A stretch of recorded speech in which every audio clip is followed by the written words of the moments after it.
Hello friends, welcome to our channel Trihan's blog. আজকের ভিডিওতে আপনাদের সকলকে স্বাগত জানাই। আজকে আমি শেয়ার করব 7 মাস থেকে 3 বছর পর্যন্ত বাচ্চাদের জন্য দুটি পুষ্টিকর সাবুর রেসিপি, যা খেলে বাচ্চাদের ওজন উচ্চতা বাড়বে। তো আমি এবারে চলে যাব আমার প্রথম রেসিপিতে। তো প্রথম রেসিপির জন্য এখানে আমি নিয়ে নিচ্ছি সাবু আর একটা ডিম আর দুটো খেজুর। আমি এই ডিমগুলোকে আগে থেকে ফেটিয়ে রেখেছিলাম। তো চলে এলাম মূল রেসিপিতে। প্রথমে আমি গ্যাসের ওপরে একটা প্যান বসিয়ে দিলাম, তাতে দিয়ে দিলাম ধুয়ে রাখা সাবু আর পরিমাণ মতো জল। এবারে গ্যাসের ফ্লেমটাকে মিডিয়ামে রেখে আমি সাবুটিকে 5 মিনিট ফুটিয়ে নেব।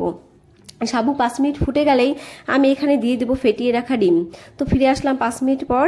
এবারে আমি ডিমটি দিয়ে দিচ্ছি। এবারে আমি ডিমটি দেবো আর এভাবে ঘন ঘন নাড়িয়ে নেব। ঘন ঘন না নাড়লে ডিমটা কিন্তু জমাট বেঁধে যাবে। আর গ্যাসের ফ্লেমটা কিন্তু এই সময় আমরা লোতে রেখে দেব।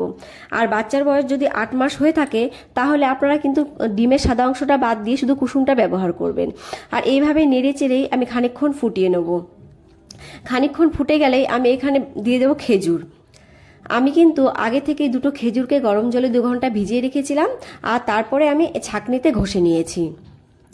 আর যদি বাচ্চার বয়স 7 মাস হয় আপনারা কিন্তু এখানে ডিমটা স্কিপ করে শুধু খেজুর দিয়েই সাবুটা বানাবেন। তো এখানে আমি খেজুরটা দিয়ে দিয়েছি, দিয়ে এবার ভালো করে একটু মিশিয়ে নিচ্ছি। ভালো করে মিশিয়ে আমি 2 মিনিটের মতো ফুটিয়ে নেব। ফুটে গেলেই কিন্তু বাচ্চাদের জন্য পুষ্টিকর ব্রেকফাস্ট রেডি হয়ে যাবে। পুষ্টিবিদরা বলে থাকেন বাচ্চাদের ব্রেকফাস্টে এমন সব খাবার নিতে যাতে ফাইবার, প্রোটিন, হেলদি ফ্যাট আর মাইক্রোনিউট্রিয়েন্টস থাকবে। আর এই 4টি উপাদান কিন্তু ডিমে, সাবুতে আর খেজুরে রয়েছে। তো এখানে কিন্তু দেখুন আমার সাবুটা রেডি হয়ে গেছে। এবারে আমি একটা বাটিতে এগুলোকে ঢেলে নিচ্ছি। সাবুতে কিন্তু ফ্যাট কম থাকে আর কার্বোহাইড্রেট যেহেতু বেশি থাকে, তাই সাবু খেলে কিন্তু বাচ্চাদের ওজন খুব ভালো বেড়ে যাবে। আর সাবু কিন্তু খুব ক্যালোরিযুক্ত খাবার। তো এখানে আমার রেডি। এবারে আমি চলে যাব আমার দ্বিতীয় রেসিপিতে।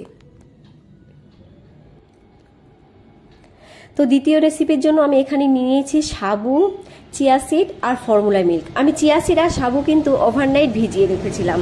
তো চলে যাব আমি আমার মূল রেসিপিতে। তো মূল রেসিপিতে আমি চলে আসলাম। এবার আমি গ্যাসের উপরে একটা পাত্র বসিয়ে নিয়েছি আর তাতে দিয়ে দিচ্ছি পরিমাণ মতো জল। জল দিয়ে আমি দিয়ে দেবো ধুয়ে রাখা সাবু। বাচ্চার বয়স যদি 1 বছর বা তার বেশি হয় আপনারা জলের পরিবর্তে গরুর দুধ দিতে পারেন। এবারে আমি সাবুগুলোকে ভালো করে সেদ্ধ করে নেব।